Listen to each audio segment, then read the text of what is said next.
Welcome to the Ladies Talk Show. This is your host, Leah Richeimer. We are so privileged today.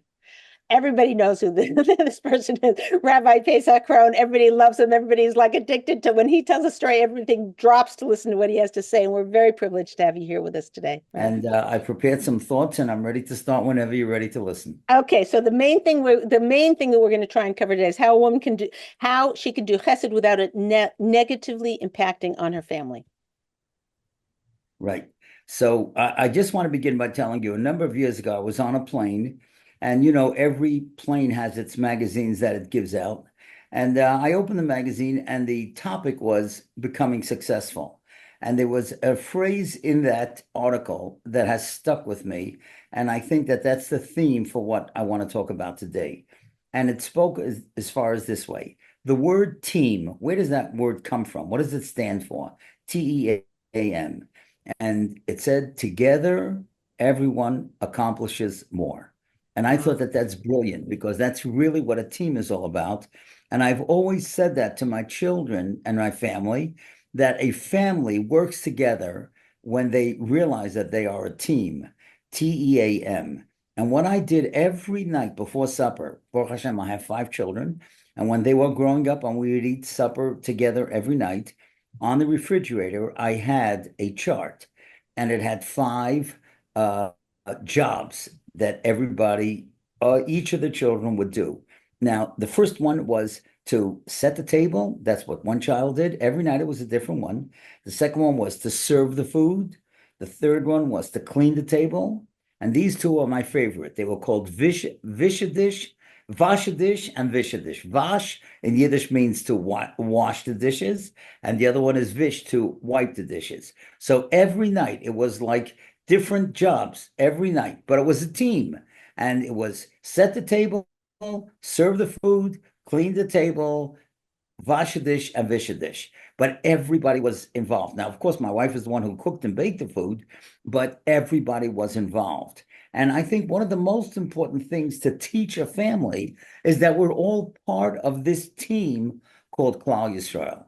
And I think that when parents show that they are concerned for Klal Yisrael, so no matter what chesed you're doing, especially if you get the kids involved, as we're going to speak about it in a moment, but if they realize that that is something so important to you, it becomes part of their life, and they also want to participate in the chesed that you're doing, or certainly will feel proud of the chesed that you're doing. Now, some of you may know that one of the greatest, if not the greatest Talmud of the Vilna Gaon was Rabbi Chaim Volozhiner. And he wrote a sefer called Nefesh HaChaim on Hashkafa of Torah. The introduction was written by his son, Rabbi Yitzchak. He was known as Rabbi Itzel of Volozhiner. And in there, he writes something that is so phenomenal. He says, my father used to give me musar when he saw that I didn't get involved in the problems of others. And he always told me that this is what man is all about. I should remember these 3 words. Loi la'atzmai nivra. You are not created for yourself. Hashem didn't bring you into this world that you should become rich and famous. Hashem made you part of the team that you should care for other people. And because of that, when we went on vacation in the winter, let's say we went winter break, just about every single time, whether we went to the Poconos or to Boston or to the Homoac, if you remember, that was a famous hotel, we always took one of the friends of one of our children that couldn't afford to go. And we knew the parents couldn't go and wouldn't be able to take them. And so therefore, of course, we took them. But they were taking a friend at the same time they were learning what chesed is. And so therefore, it was thrilling for them because we just didn't take a kid that nobody knew. We took one of their friends, and they understood that we were taking a friend that couldn't afford to go. And so therefore, when they saw that chesed that we were doing, after all, we paid for them, right? But it wasn't infringing on the kids. They were thrilled to have their friend come along. Now, I'll give you an example of what it means, how you can do wonderful things, and your children see it, and they're proud of it, and they're going to do it years later. The first time I went to Australia, I stayed in a very wonderful person's home, Mr. Herzog. Oliver Shalom. He has since then passed away. But one of the things I heard about him, he was an extremely wealthy person. And every time before Yontif, when he took his children to buy suits, hats, sweaters, shoes, he always took one of the kids in their class who couldn't afford a suit, who couldn't afford a hat. And his wife did the exact same thing with the girls. When they took girls, of course, they took kids, one or two kids from the class that wouldn't be able to afford a nice new dress for Yontif. And the kids saw that. And that's the main thing that I want to bring out. You know how you do chesed and it doesn't impact negatively when the kids are so proud of what you're doing. And when they see that you do it with love and care, it becomes part of them. Now, I'll give you a small example, something that is just so, so beautiful. I have a dear friend, I don't want to say his name, as you'll see in a second. Nebuch, when he was growing up in Brooklyn, he was a teenage boy. And his father was an awful, awful person who wouldn't give a divorce to his wife. She was an aguna for many years. And in his early teens, and even before his bar mitzvah, he had nobody to take him to shul. So there was a wonderful person, Rabbi Yaakov Landesman, who every Shabbos morning would go to this boy's house, pick him up at 7 o'clock in the morning, walk him to shul. They would learn for a half hour, and then either the boy davened in that shul, or else he davened in another shul. Rabbi Landesman walked him to the other shul. And this went on for 10 years. 10 years. Now, today, this young man is married and he lives in Eretz Yisrael. And every Shabbos, you could cry from this. He goes to Mount Daphne and he picks up a boy who has a single mother and he walks that kid to shul and he learns with him a half hour. And then either they daven together, he sits next to him, or else he takes him to the shul that he wants to daven. And that's what happens. When you do a chesed with love and you realize you're part of the team of Klal Yisrael and you're showing your children what you're doing, they feel so, so proud.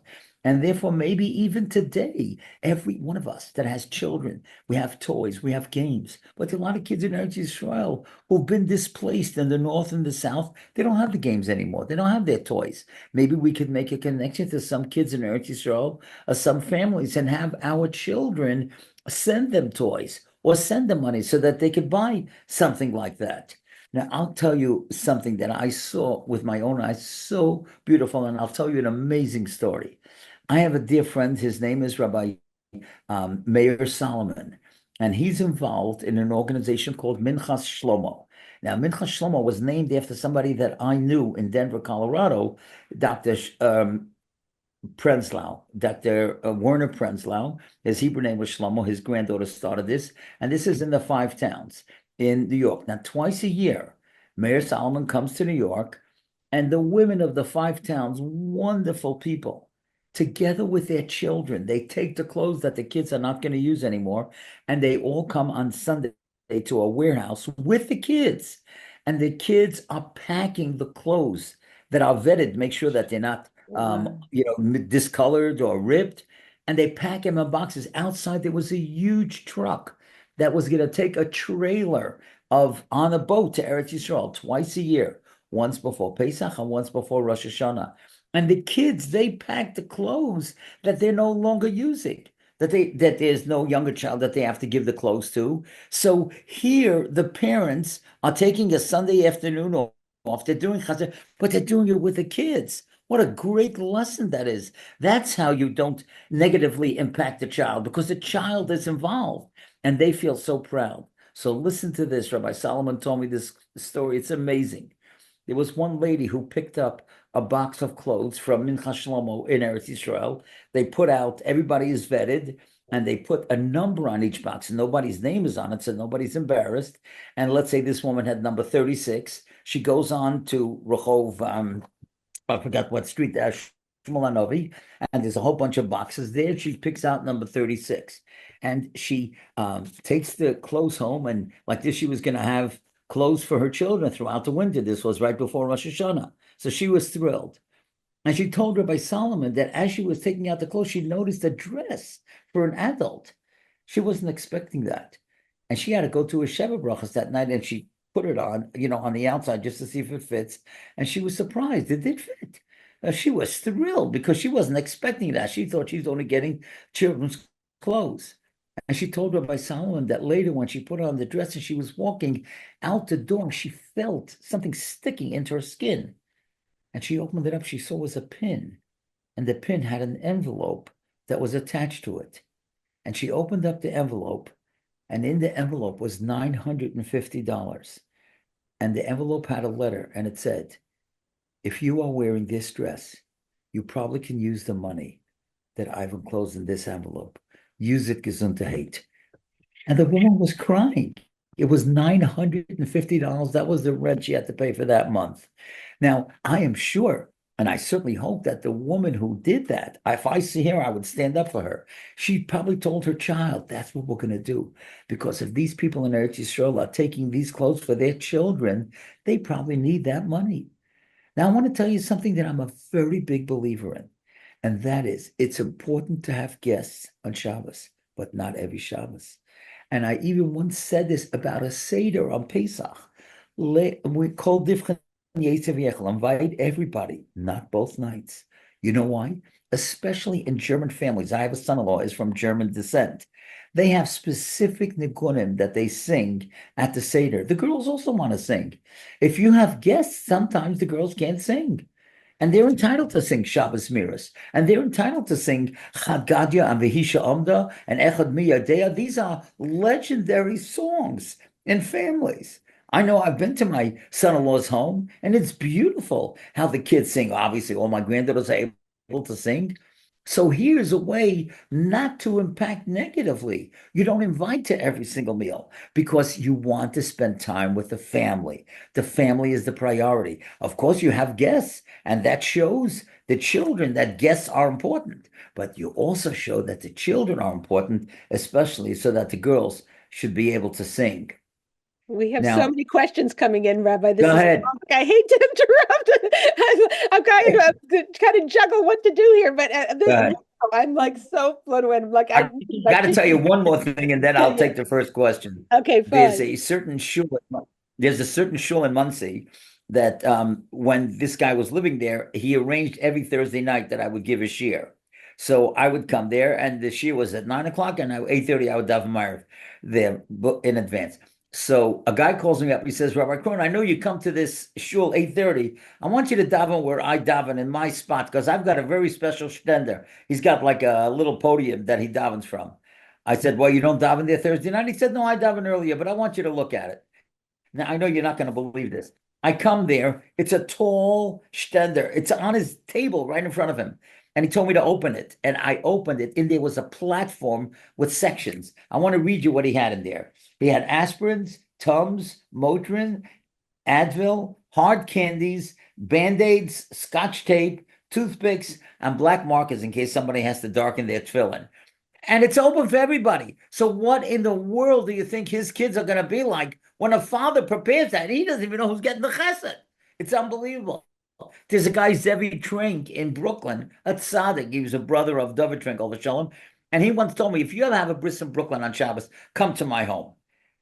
And what he does is he goes after every shachar or musaf, he takes all the homeless people to his house. It was amazing to be in that house. And I once heard that he once went into a store to buy raincoats, and the guy said, what size you need? He said, I need all sizes. I have all kinds of people that come. And sometimes, it rains. It wasn't raining in the morning. So there's some guys are fat, some are skinny, some are tall, some are short. I couldn't believe it. So I went over to his wife. I said, is this true that he went into a store, he bought all sizes? She says, I don't know, but I'll tell you this, we're out of size 42. So what do you think? So when kids see that and they see the love that parents have to do chesed, they're proud of it and they want to be part of it. Go ahead. What's the first Okay, one? fine. Okay, wow. Okay, so what do So you do? beautiful. Okay, so a lot of questions coming in. The first one's from Shalva, and she's asking, what can a woman tell herself to make the chesed she does in her home feel more like chesed and not like boring chores? Say again, what is the question? What can she do? To tell herself that the chesed she does in the home feels more important than just like mundane chores. The kids would end up Well, feeling like it's a chore, like, oh gosh. Well, it depends. I mean, everybody is obligated to raise their own children. You've got to cook the meals, you got to bake the cakes. But when you're cooking the meals or baking cakes or making kugels, and you know that somebody just had a baby, you call in your child or your daughter and you tell her, look, we're making cake for Shabbos, but I need you to help me to make an extra cake because that lady just had a baby and maybe we could deliver a cake to her or a kugel.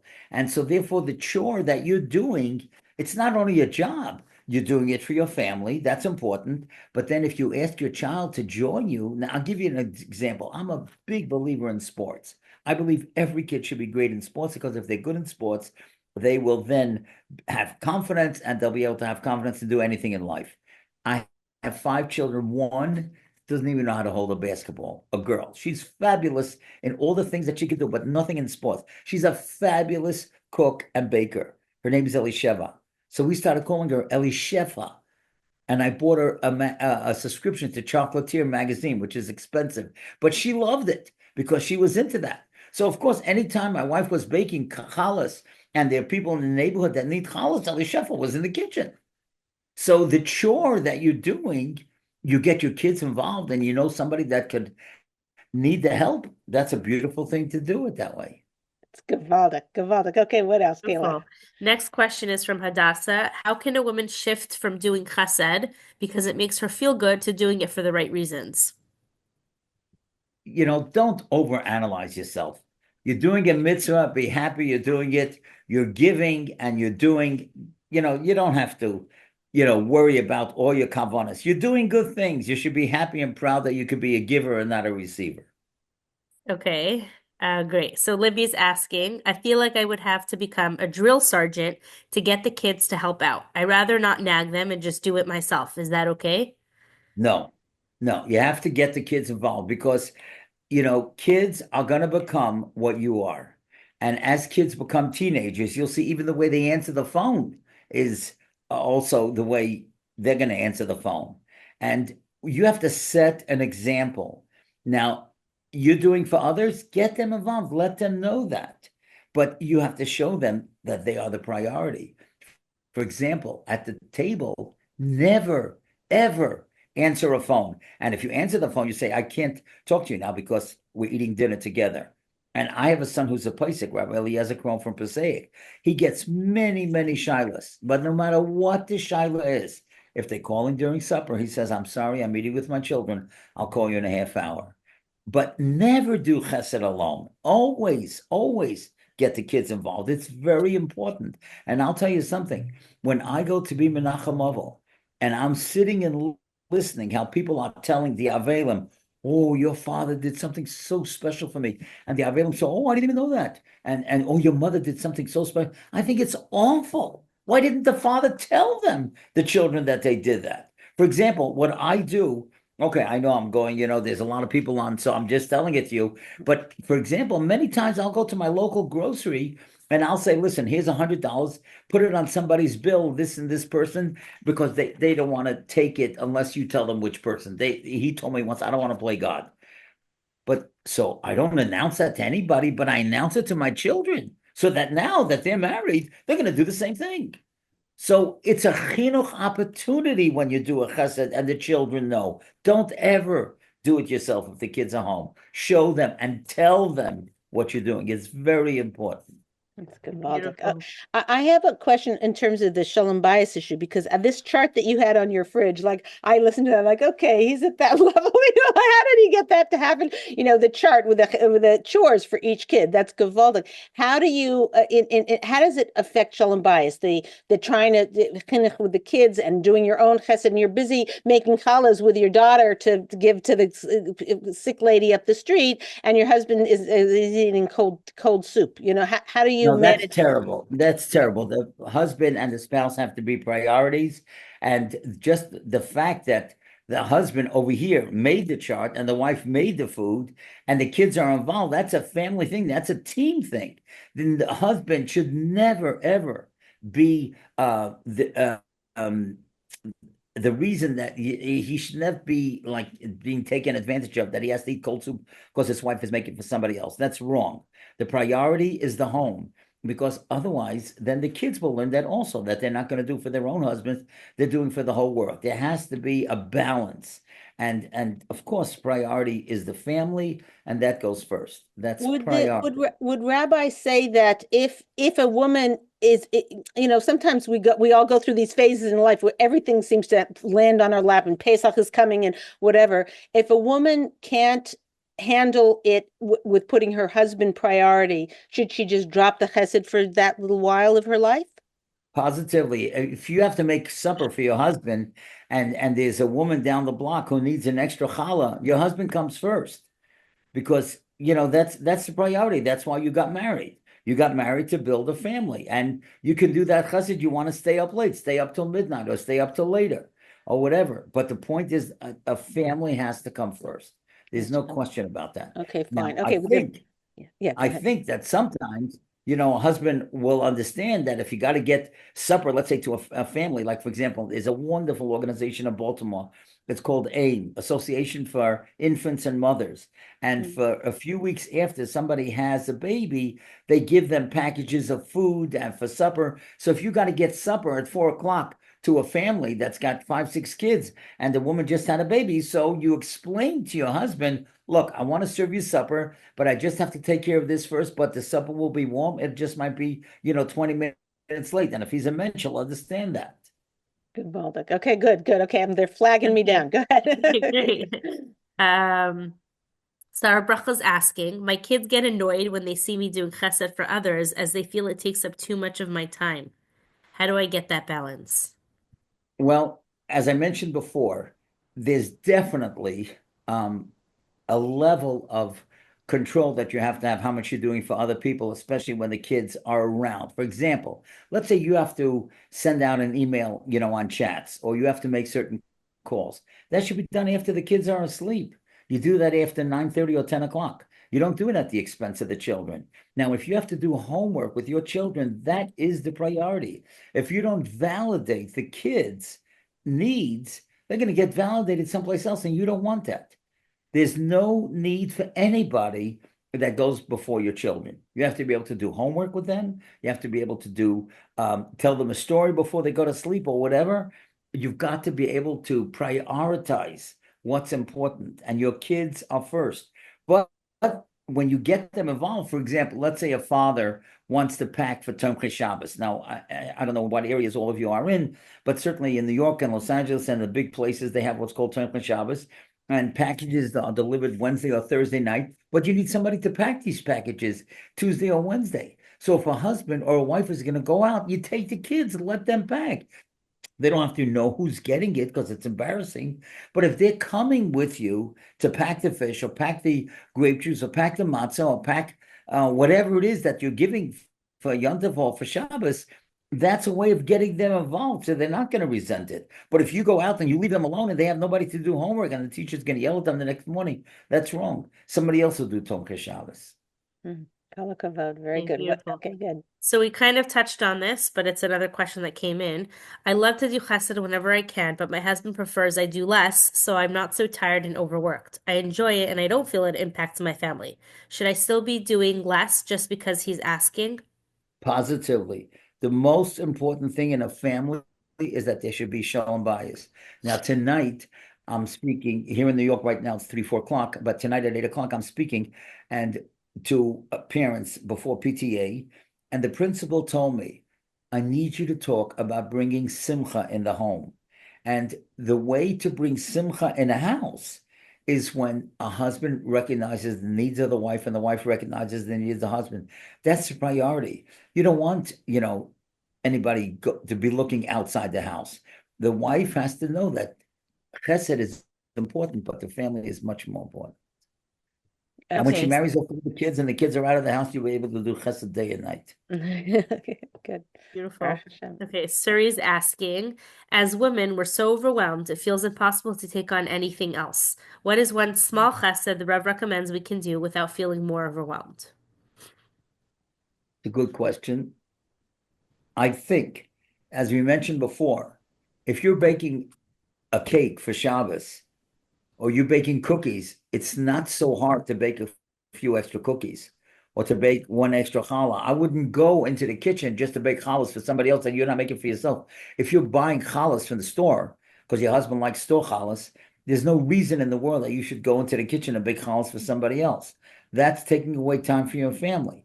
But if you're doing something like you're baking a potato kugel or a lokshen kugel, so you could bake another one, a smaller one, and give that out. But definitely not at the expense of the family. That has to be the priority. I'm telling you, nebuch, there's so many divorces and there's so much friction at home, and we live in such a tense society. You want to be sure that everybody in the home is happy and feel loved and cared for. That's very, very important. Can I ask, Rabbi, because I run into a lot of women who feel that their identity is wrapped up in the chesed they do. In other words, if you're doing chesed or even if your job or whatever, and you're getting a lot of kudos from that, then you come home, the baby isn't saying, thank you for changing my diaper, whatever. And so a lot of the self-esteem is being built in ways other than taking care of the family and certainly in taking care of the husband. Sometimes it feels like an uphill battle and you're not getting as much kudos. So doing the chesed and doing the things outside the home, you get a lot of bells and whistles. Can Rabbi address a little bit for us how to shift our thinking to make that more fulfilling and satisfying when the appreciation or the accolades aren't there as much out in the home? I'll tell you an interesting thing. I have a daughter-in-law. I love her like a daughter, Genendel. And she once wrote an article shortly after she got married, and she said that the first Rosh Hashanah and Yom Kippur, the first 2 years after she got married and she had children, she was, in a sense, so deflated because here in seminary, she davened the whole Yom Kippur and she davened the whole Rosh Hashanah, and she felt so close to Hashem. And now she was doing diapers on Rosh Hashanah Yom Kippur, and she wasn't even in shul. And how could she get over that? Like she felt so empty. And then she realized that one of the avodos, one of the services that the Kohen had to do was he had to clean the menorah. He had to clean the ashes. But that was an avodah as well. You don't always get to light the fires. Sometimes you have to clean the ashes. And that's the same avodah. That's what Hashem wants you to do. And once she realized that Hashem gave her children and she has to raise the children, that was the avodah that she has to do for that time. She's not going to be doing diapers all her life, but right now that's the avodah. And that's the same thing. I think that one thing that's very important is that when a wife or a husband does chesed, that the spouse recognizes it and compliments it, especially in front of the children. I think that when a husband thanks his wife for supper or commends her for the chesed that she did for somebody else, so of course she's not going to get, the newspaper ads and all the glory that she gets from the outside, but at least it's recognized. And that's an achrayus, that's a responsibility of the spouse to recognize what the other person is doing. No question about that.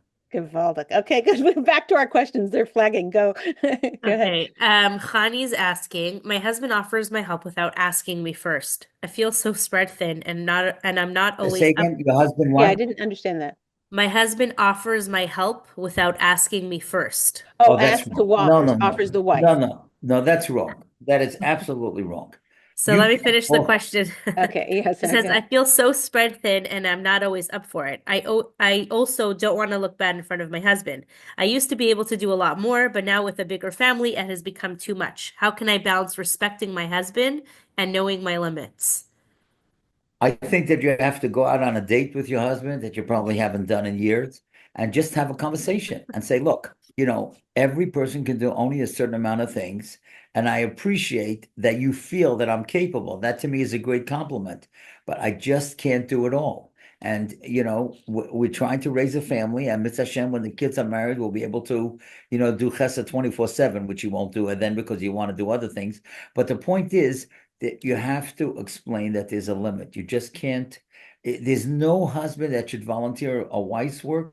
I know no wife should volunteer a husband. You have to sit down and talk it out. It's very, very important. Well, I think we have time for only one last question. Gila, pick a And then I good got one. to tell you one more great story at the end. Oh, wow. Okay. All right. Okay, so Raisy's asking, I guess this is her way of connecting to Hashem, I don't know. Is it better to sit and say Tehillim or go out and do Chesed? I feel like I don't have time to do both. Do chesed. More than Tehillim? Yes. Wow. because there's a pasuk, and I don't have it in front of me, and I don't want to leave off this video, but if you could write out the word vinosnu, vav nun tov nun vav, vinosnu, it's a palindrome. You can read it frontwards and backwards. And vinosnu in Pashas Kisisa, where it says, the Balaturim says, why is the word vinosnu, they shall give? Why is that a palindrome? Because when you give, you're going to get back. And anything that you give of your funds, your time, your heart, it's going to come back to you. And that's the greatest investment in life. And that's when Hashem created us. That's what Rabbi Chaim Volozhin's son was saying. You were not created for yourself. It's great to have a connection to Hashem, but you're davening anyway. And Tehillim is important. But Hashem wants part of the family, everybody to be working together. And I think that when you do chesed, it's a tremendous chinuch for the children. I just want to tell you two things. One thing, this is one of my favorite stories ever. I have a daughter, her name is Fegi. Today, Baruch Hashem, she's a grandmother, but this was, I think she was 10 or 11 years old. And there was a Rav Sheinberger came from Eretz Yisrael, and he wanted to be in my house for Shabbos. And he spoke Yiddish, that was his natural language, and I'm sure he spoke Hebrew as well, as we'll see in a second. And he calls, and my daughter answered the phone. Now, I don't know where I was. Maybe I was at a bris and my wife was in school. I don't know. She was 10 years old. She answered the phone. And Rav Sheinberg started talking to her in Yiddish. She didn't know what in the world he was talking about. So he saw that she didn't speak Yiddish. So he said, "At medaberet ivrit?" So of course she wasn't Beis Yaakov. So she said, "Ken." So he said in simple Hebrew, "I would like to know if you could ask your parents if I could be in your house for Shabbos." So she said something that was so classic. In simple Hebrew, she said, "Im yesh makom balev, yesh makom babayit." If there's room in the heart, there's room in the house. Now, where did she get that from? Well, obviously, she saw that her father and mother, if they have a heart for other people, so there'll be room in the house. So when you're doing chesed, it's not only you're doing for other people, you're teaching your children. And that's the greatest thing that you could do, because we're all in it together. Klal Yisrael was a team. We need each other, and we need each other more than ever before. But you have to make time for your kids. And I'll just end with this thing. I would like to recommend for everybody to do this. As I said, Baruch Hashem, I have 5 children. As they were growing up, every week, I gave every kid 25 minutes to 30 minutes, total undivided attention. You want to go bowling? We'll go bowling. You want to go pizza? We'll go pizza. You want to learn Ezra? We'll learn that. Just me and you. And just think about it. When was the last time you had a conversation with your child? I saw something very good when I was doing research for this talk. Never thought about this.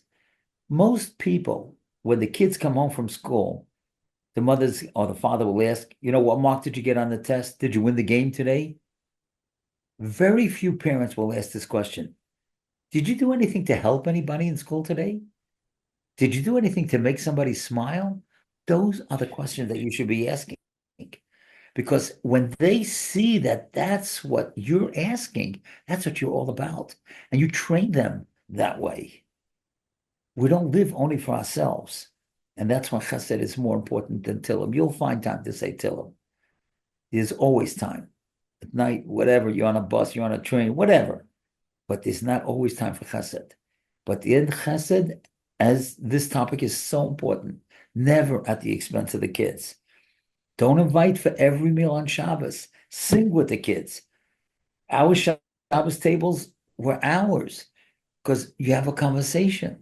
And another thing also, which, is Indian, it's the parents who should say the Divrei Torah at the table, not the kids. The kids bring home from school, but the father and the mother, there's so much material that they could prepare throughout the week and give over the hashkafa of what's going on in Parshas Vayera, what's going on in Chayei Sarah, what's going on in all these parshas. It's life training, these parshiyos. Who's going to give it? Not necessarily the Rebbe. The Rebbe is, he's got a lot of the things to teach in class. But if you go on TorahAnytime.com, you get all these things on technology. There's so much to learn. There's so many great speakers out there, men and women. Give over the hashkafa to your children. That's so important. And spend time with them. And when you spend time with them, they will become your best friends. And then you'll be able to raise the children that you really want to raise. But if you're running around the whole world and you're doing all these things, people ask me, every Shabbos you're away. How do you do all this stuff? This Shabbos, last Shabbos, I was in Baltimore. The Shabbos before the Syrian community. This Shabbos, I'm going to Waterbury. The answer is the kids are married. You got to be crazy to do this kind of stuff when the kids are home. That's the priority. That's what Hashem gave you. Chas v'shalom, a child goes off the derech because he wasn't validated. That's Gehenna on this world. The most important thing are your children.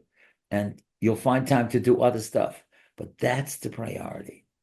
Kala kavod. Wow, what wisdom and insight. And wow, my head is spinning with all kinds of things that I want to do now. Thank you so much, Rabbi. It was really, really enlightening, and all of your wonderful stories. Hashem should bench you. And thank you so much for being with us. We really, really. And by the way, I just want to say one more thing, if I may. Yeah. I want to show you this book. Let's see, right there. Yeah. The Glittering World of Chesed. I wrote this a couple of years ago.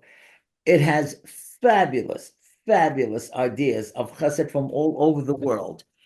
People that do Chesed. You would never think of these ideas. And I did research all over. It is amazing. We'll have such a great nation.